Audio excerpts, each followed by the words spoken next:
네, 안녕하세요. 최태성입니다. 자, 이번 시간에는요, 삼국시대로 한번 가보겠습니다. 삼국시대에 우리나라는 그 불교를 받아들입니다. 그래서 절과 불상, 탑 굉장히 많죠. 특히 백제와 신라는 정말 확인할 수 있는 절필 수만 보더라도 이야, 이 당시 정말 불교가 얼마나 융성했는지 알 수 있습니다. 자, 이 시간에는요, 이 고대의 그 불탑에 대해 한번 살펴보도록 하겠습니다. 퀴즈부터 한번 보도록 하죠. 자, 여기 지금 단답형 주관식이 있는데요. 백제의 석탑이지만 탑의 양식은 목탑 형태인 이 탑은 무엇일까요?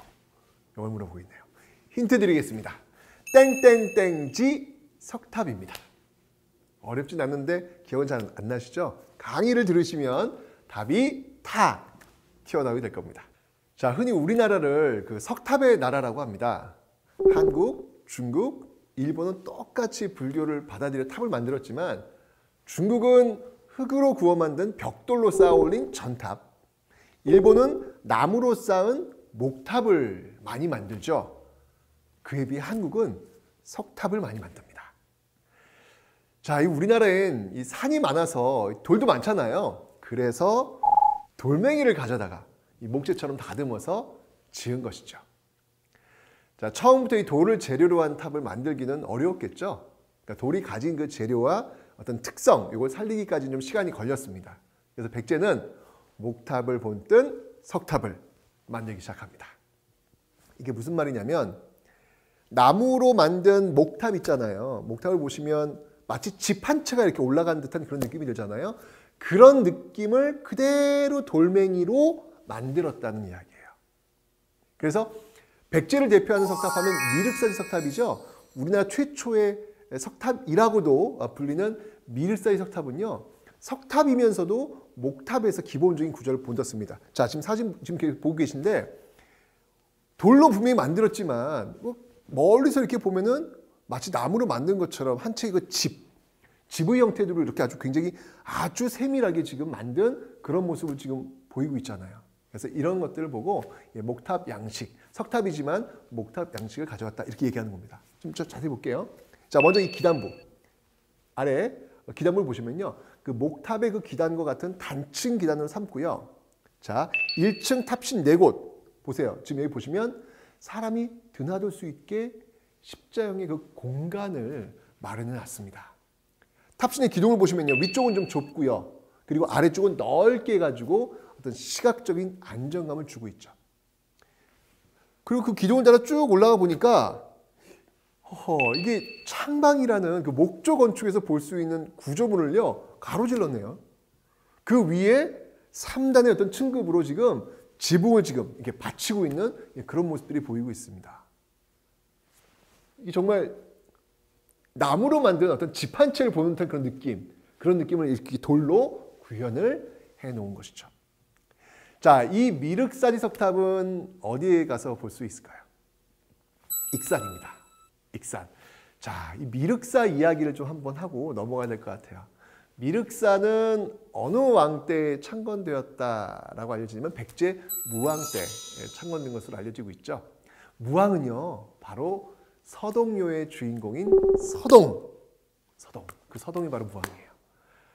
서동이 누굽니까, 여러분들? 그 신라 진평왕 딸인 그 선화공주, 그 선화공주와 결혼했던 사람이잖아요. 그 참 야한 노래가 있죠. 서동요라고. 선화공주는 남몰래 밤에 맞둥방을 안고 뭐 이렇게 어떤 그 남녀 간의 어떤 그 상열지사 어떤 그런 이야기들이 들어가 있는 노래, 이런 걸 딱 퍼뜨려가지고 사람들이 얼레리 꼴레리 쭉 퍼뜨린 다음에 이게 이제 그 진평왕 귀에 들어가게 하죠. 이 진평왕은 경노했고 그 선화공주를 탁 궁궐 밖으로 쫓아냈죠. 결국 오갈 데 없는 이 선화공주에게 서동은 청혼을 하게 됩니다. 그리고 이제 백제로 가가지고 드디어 이제 무왕으로 등극을 한 것이죠. 그러니까 여러분들 뭐예요? 신라 공주, 선화공주가 백제의 왕비가 된 셈인데, 이 왕비 선화공주가 무왕에게 부탁을 해서 큰 절을 세우는데 그게 바로 미륵사다, 이렇게 우리는 알고 있단 말이에요. 그런데 2009년 이 미륵사지 석탑 보수 공사를 합니다. 그런데요, 이 석탑을 보수하면서 이 석탑을 해체를 하거든요. 해체하는 과정에서 이 이야기를 완전히 뒤집어 버리는 유물이 나옵니다. 석탑 해체하고 그 안에 있는 그 중심도를 딱 들었더니요, 금으로 만든 그 금제 사리 봉용기가 나온 거예요. 그러니까 사리, 그러니까 왜 그 부처님이나 또는 승려가 이렇게 화장을 이렇게 다비를 하면 사리가 나오잖아요. 그거를 담아놓은 그릇이 나온 거죠. 거기 이제 기록도 있는데 여기 적힌 창설자의 이름은 선화공주가 아니에요. 거의 이건 뭐 충격적이었죠. 선화공주가 나와야 되는 선화공주가 아니라 사택가문의 딸이라고 나옵니다. 이 사택가문은요, 당시 이 부여에서 정말 아주 권력 강한 그런 어떤 가문이었거든요. 그래서 이 백제의 왕인 무왕과 그 대단한 가문과 결합을 한 어떤 그런 사례로 볼 수 있는 건데, 어쨌건 이것 때문에 정말 1400년 동안 내려왔던 그 선원과 선화공주의 사랑 이야기를 우리는 잊어버리게 된 거예요. 갑자기 거짓말이 이건 돼버린 거 아니냐, 막 이렇게 돼버린 거죠. 그런데 증거는 그렇게 나왔지만 여전히 또 한쪽에서는요, 그럼에도 불구하고 이게 선화공주와는 관련이 없는 그런 절과 탑이다, 이렇게 이야기하기는 아직 이르다. 좀 더 연구를 해봐야 된다라고 하면서 지금 팽팽하게 지금 맞서고 있는 어떤 그런 모습입니다. 그러니까 여러분들, 문화유산이라고 하는 거, 거기서 나오는 그 비밀의 그 수수께끼, 이런 건 정말 재밌는 것 같아요. 어쨌건 여러분들, 미륵사지 석탑을 해체하는 과정에서 고대사의 비밀이 하나 나왔잖아요. 그죠? 그러면 아직까지도 해체하지 않은 탑이 하나 있어요. 아직까지도 해체하는 탑이 있어요. 그 탑이 뭔지 아세요, 여러분들?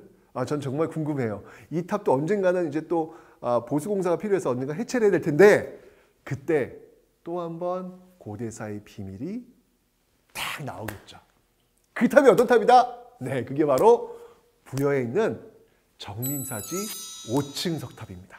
자, 이 정림사지 5층 석탑은요, 부여에 있습니다. 이 탑도 역시 이제 목조 건축물을 이렇게 쭉 본따오면서 만든 건데요. 정말 예뻐요. 정말 예쁩니다.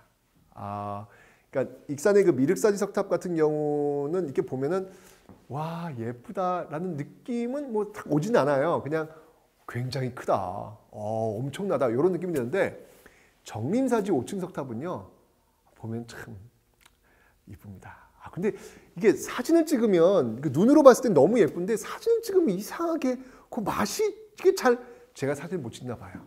죄송합니다. 네. 좀 아쉬워요. 그래서 맨날 이 예쁜 탑을 어떻게 눈맛처럼 한번 탁 카메라 담아보고 싶은데 쉽지 않더라고요. 네. 자, 근데 여러분들, 이 탑에는요, 잘 보시면 글씨가 새겨져 있어요. 탑을 잘 보시면요. 낙서한 거라고요? 그렇게 볼 수도 있겠네요. 낙서한 걸로 볼 수 있겠네요. 네, 낙서하면 안 됩니다, 여러분. 문화유산에다가요. 뭐라고 써 있냐면요, 이 탑엔 나당 연합군이 백제를 점령할 때 당나라 장수 소정방이요, 백제를 정복했다라고 하는 글이 새겨져 있습니다. 그래서 백제를 평정했다라는 의미에서 평제탑이라고 불리기도 합니다. 그러니까 이 정림사지 5층 석탑 그 몸에는 그 백제 멸망의 그 아픔을 글자로 이렇게 새긴 채 1000년 넘게 서 있었던 겁니다. 이게 역사잖아요, 여러분들. 그죠? 그러니까 항상 한 문화유산을 바라봤을 때 그 문화유산이 담고 있는 이야기, 그 문화유산이 우리한테 해주고 싶은 이야기, 그 이야기를 듣는 것이 진정한 문화유산과의 만남이 아닐까라는 그런 생각이 듭니다.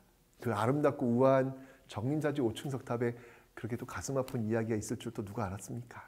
그런 것들 봤으면 좋겠습니다. 자, 이제 신라로 한번 가보죠. 신라. 백제 왔으니까 백제는 이제 익산 미륵사지 석탑 봤고요. 부여의 정림사지 5층 석탑 봤죠. 이제 신라로 한번 가볼게요. 신라는요, 목탑과 함께 이 전탑을 모방한 석탑을 만듭니다. 신라에 정말 큰 사찰이 하나 있죠. 황룡사. 이 경주에 있었던 황룡사인데요. 황룡사에는 9층 목탑이 있었습니다. 그런데 이 황룡사하고 황룡사 구축목탑은요, 이때 그 만들어진 그 시점이 좀 달라요. 예, 황룡사는 진흥왕 때부터, 그리고 황룡사 구축목탑은 선덕여왕 때부터 이렇게 만들었죠. 자, 선덕여왕 때 그 부처님의 힘으로 주변국을 또 복속시키기 위해서 만든 게 바로 이 황룡사 구축목탑인데요. 그런 거 보니까 이게 참 이 불교라고 하는 게 호국불교와 굉장히 많이 연결되어 있구나라는 거 다시 한번 또 여기서 확인이 되는데, 이 황룡사 구축목탑은요, 고려 때 이 몽골의 침입으로 정말 다 불타버립니다. 황룡사 타고요, 황룡사 목탑도 타고요. 그래서 지금은 황량한 터만 남아있는 모습입니다. 정말 예전에 갔을 때는요, 아무것도 없었어요. 황량한 그런 그 터만 있었거든요. 가끔은 여러분 답사를 갈 때 이런 그 터만 가는 것도 괜찮은 것 같아요. 가을에, 늦가을에 추수가 지금 다 되고 있는 어떤 그때 황룡사에 가셔가지고, 황룡사 그 터에 가셔가지고 좀 앉아보세요. 앉아보시면 정말 아무것도 없거든요. 그때 한 오후가 좋겠어요. 한 5시쯤. 딱 해가 떨어지는, 석양이 쫙 내려앉는 그곳에 가만히 보시면 기차가 이렇게 지나갈 거예요. 그런 것들을 이렇게 바라보고 있으면 신라 1000년의 역사를 자랑하고 있는 바로 이 공간에서 아무것도 남아있지 않은 이것을 보면 인생이 과연 무엇일까를 한번 좀 이렇게 관조할 수 있는 그런 장소가 아닐까라는 그런 생각이 듭니다. 자, 그 황룡사 그 조금만 좀 걸어가시면요, 바로 또 하나의 그 사찰이 있습니다. 바로 분황사. 그 분황사에 보시면 모전석탑이 있어요. 이 원효대사가 머물렀던 절로 알려진 이 분황사에 바로 이 모전석탑, 이 분황사 탑이 있는데요. 이 분황사 탑은요, 아까 여러분들 그 중국에서 유행했던 탑이 전탑이라 그랬죠. 근데 제가 지금 모전석탑이라고 했습니다. 이건 뭐냐면 전탑이 뭐라 그랬죠? 벽돌을 쌓아 올린 거라죠. 흙을 구워서 벽돌 쌓아 올리는 거라 했잖아요. 그게 아니라요, 모방한 거예요. 그런 벽돌을 모방한 탑이라는 것이죠. 뭐냐면 흙을 구워가지고 벽돌을 만들어 쌓아 올린 탑은 전탑인데, 이 분황사 탑은요, 우린 돌멩이가 많다니까요. 그 돌멩이를 잘라서 벽돌처럼 만든 거예요. 만들어가지고 마치 벽돌처럼 모방을 한 거죠. 만들어서 이렇게 쌓아 올린 탑이다라는 겁니다. 바로 이 분황사 모전석탑은요, 바로 목탑과 석탑의 어떤 과도기적인 성격을 지니고 있다라고 볼 수 있겠습니다. 그러니까 특히 이제 신라탑이 어떻게 발전해 왔느냐, 이런 공부하는 그 미술사학자들한테는요, 굉장히 의의가 큰 그런 탑이라고 볼 수 있겠습니다. 자, 삼국시대의 탑 중에서 백제의 그 미륵사의 석탑, 정림사의 석탑, 그리고 신라의 그 황룡사 구축목탑은요, 머릿속에 좀 꼭 넣어두십시오. 안타깝게도 이 세 탑의 절 모두 지금 터만 남아있는 상태입니다. 자, 이제 통일신라로 한번 가보도록 하겠습니다. 여러분 지금 그림 그리고 계시죠, 지금? 네, 백제의 익산, 미륵사의 석탑, 정림사의 석탑, 신라의 분황사탑, 또 이제 목탑을 본다면 황룡사 구축목탑 쭉 그리시면서 이제 통일신라로 오는 거예요. 자, 이 통일신라 시대도 역시 마찬가지로 그 시대를 반영한 그런 탑들이 많이 등장하는데요. 경상북도 경주에 가시면 이 가문사라는 절이 있습니다. 가문사는 문무왕이 짓기 시작하여 아들 신문왕 때 완성된 사찰인데요. 삼국유사에 따르면 문무왕이 왜군을 진압하려고 이 절을 짓기 시작했지만 완성하지 못하고 세상을 떠나시어 바다의 용이 되었다. 그 아들 신문왕이 왕위에 오른 해인 개요 2년에 공사를 마쳤다. 이렇게 전해지고 있습니다. 근데 이제 절은 사라졌고요. 오로지 3층 석탑 2개만 그 터를 지키고 딱 서 있습니다. 가문사지 3층 석탑이죠. 전 사실 이 가문사지 3층 석탑을 보고요, 정말 깜짝 놀랐어요. 저는 탑이 이렇게 큰 건가? 저는 탑은 사진을만 보다 보니까 그냥 작은 느낌? 이런 느낌이 들었는데, 와, 가문사 3층 석탑은요, 정말 규모가 엄청납니다. 엄청 큽니다. 이 사진은 정말 느낌이 안 오는 어떤 그런 탑이에요. 한번 꼭 가셔가지고 한번 느껴보시기 바랍니다. 자, 이 시원하게 그 치켜 올라간 그 찰주라는 그런 기둥도 그렇고요, 덩치도 그렇고, 정말 이 가문사 3층 탑은요, 남성미를 그냥 물씬 풍기는, 딱 봤을 때 그 마치 이 장군 2명이 딱 서 있는 듯한 그런 느낌? 뭔가 통일신라 초기 어떤 삼국 통일에 대한 자부심, 우리 해냈어! 라고 하는 그런 자부심을 보여주는 그런 느낌을 주고 있습니다. 자, 그 다음에 이제 여러분들 뭐 수학여행이나 뭐 경주 가시면 뭐 여기 반드시 가져야죠. 예, 불국사 3종 세트. 불국사, 뭐 석굴암, 안압지 있는데 불국사에 가시면 여러분들 3종 세트 있잖아요. 예, 불국사 3층 석탑이나 뭐 다보탑이 있는데 이 불국사는요 경덕왕 때부터 짓기 시작을 했습니다. 그러고 보면 이 경덕왕은요 대단하신 것 같아요. 성덕대왕 신종도 만들고 불국사, 뭐 석굴암도 짓고 진짜 많은 공사를 그럼 벌였습니다. 이 불국사에는 정말 신라의 미를 정말 고스란히 간직한 두 개의 탑이 있습니다. 바로 다보탑과 석가탑. 불국사가 가지고 있는 뭐 가장 큰 보물이라고도 하는데요. 일단 다보탑부터 볼게요. 이 다보탑은요 팔각형과 사각형의 그 원형으로 된 그 기본 구조 위에 아주 화려한 조각을 막 껴맞춰 가지고 다른 곳엔 볼 수 없는 그런 형태를 만들어냈습니다. 독특한 어떤 그런 모습이고요. 석가탑은 지금 이제 불국사 3층 석탑이라고 불립니다. 그런데 여러분들 이게 불국사 이렇게 가셔가지고 이제 그거 보러 가시잖아요, 사실은요, 그죠? 불국사 3층 석탑하고 다보탑 그거 보러 가시는데 그런 질문 한번 생각 안 해보셨어요? 근데 왜 탑이 두 개지? 그리고 왜 탑이 왜 모양이 다르지? 가서 그런 것들을 한번 알아보셔야 된다고 전 생각이 들거든요. 그냥 가서 이게 불국사 3층 석탑이야. 이게 다보탑이야. 자, 사진 찍자. 찰칵. 자, 다음에 가자. 이게 아니라 여긴 왜 이렇게 다른 모양의 탑이 있는지를 한 번쯤은 알아보셔야 이 굉장한 엄청난 미적인 스토리가 있는 거거든요. 자, 일단 여러분들 석가탑이라고 하는 것은요. 현세불인 석가모니를 지금 보여주고 있는 것이고요. 부처님도 여러분들 종류가 다 다양해요. 이게 불교를 믿지 않으신 분들은 모르실 텐데 불교는 유일신이 아닙니다. 유일신이 아니라요. 부처님들이 다 종류가 있어요. 예, 저쪽 기독교에서 이야기하는 천국, 극락이죠. 극락을 관장하는 부처님을 아미타 부처님이라 그래요.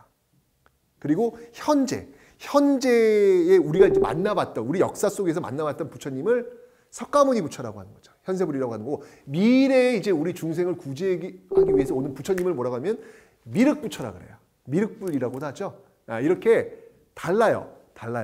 그래서 석가탑은요 현세불인 말 그대로 석가모니를, 다보탑은 과거불인 다보부처를 상징합니다. 자, 그런데 여기 이제 이야기가 있어요. 뭐냐면 석가모니가 이 법화경을 설파할 때마다 땅이 쫙 갈라지면서 말이죠. 보탑이 쫙 솟아오르는 거예요. 솟아올라가지고 그 석가모니의 법화경을 듣고 있는 그 민중들에게 바로 저 석가모니의 말이 진리다! 이걸 증명하는 그 장면을 바로 그 불국사 그 마당에서 재현하고 있는 거예요. 재현하고 있는 겁니다. 그래서 이 다보탑을 딱 세울 때는 항상 그 앞에 석가탑이 같이 가는 것이죠. 이런 이야기들을 여러분들이 거기서 읽어내실 수 있어야 되는 거예요. 자, 이 불국사 3층 석탑은요 신라탑 미술의 정말 정점이라고 할 수 있죠. 원래 탑은요 사실은 이게 높게 쌓는 거잖아요. 그러면 상승미가 있겠죠. 근데 안정감은 어떨까요? 너무 올라가니까 불안할 거 아니에요. 안정감은 떨어지는데 석가탑은 상승미와 안정감을 정말 완벽하게 아우르고 있다라고 볼 수 있겠습니다. 이게 쭉 탑들이 사실 뭐 어떤 탑이 가장 아름답다 이렇게 표현하기 좀 어려워요. 모든 탑은 다 나름대로 아름다움이 있으니까. 하지만 어떤 미적인 감각 속에서 어떤 그 완벽미, 이게 바로 불국사 3층 석탑을 찍었다라고 하면 이제 그 다음부터는 이제 쭉 좀 흐트러져요. 그러니까 신라 후기로 오면요, 하대로 오면 어떤 탑의 크기도 좀 작아지고 균형도 좀 흐트러지는 그런 모습들을 보이고 있는데, 이 신라 하대 말기 쪽에 오면요 유명한 불탑 하나 기억하셔야죠. 바로 진전사지 3층 석탑이 있습니다. 이 진전사지 3층 석탑은요 특징이 하나 있어요. 뭐냐면 탑의 몸통에 불상을 이렇게 새겨 넣었다는 겁니다. 그러니까 이전의 탑들 같은 경우에는 어떤 신라 왕실의 어떤 권위를 보여주기 위해 세웠다면 이 진전사지 3층 석탑은 어떤 신라 하대 때 새롭게 성장하고 있는 그런 지방 호족들의 어떤 모습을 보여준 게 아닐까라는 생각이 들어요. 그리고 이 지방 호족이 좋아한 게 뭐냐면 선종이라는 게 있어요. 선종이 뭐냐면 참선을 통해서 부처가 될 수 있다는 거예요. 참선을 통해서 부처가 될 수 있다는 얘기 뭐냐면 누구나 다 부처가 될 수 있다, 누구나 다 왕이 될 수 있다는 논리로 연결이 됩니다. 이게 이제 선종인데요. 이 지방호족들이 이 선종을 그래서 좋아하는 거예요. 근데 선종은 신라 하대도 이제 유행을 하게 되는데 선종은 참선하려면 여러분들 그 스승이 이끌어줘야 됩니다. 스승이. 그래서 그 스승을 기념하기 위해서 스승이 돌아가시면 답이 화장을 하면 또 역시 스승 몸에서 또 이렇게 사리가 나올 거 아니에요. 그 사리를 모셔둔 승탑이 있어요. 그 승려의 그 사리를 보관하기 위해 만든 기념물 바로 승탑입니다. 요게 또 신라 하대 때 유행하는 어떤 그런 모습들을 보이고 있죠. 우리는 일반적으로 부도라고도 하는데 어쨌건 탑, 불탑은 부처님을 상징하는 것이고 승탑은 바로 승려의 사리를 모셔둔 탑이다라는 그 차이점은 여러분들 꼭 아셨으면 좋겠습니다.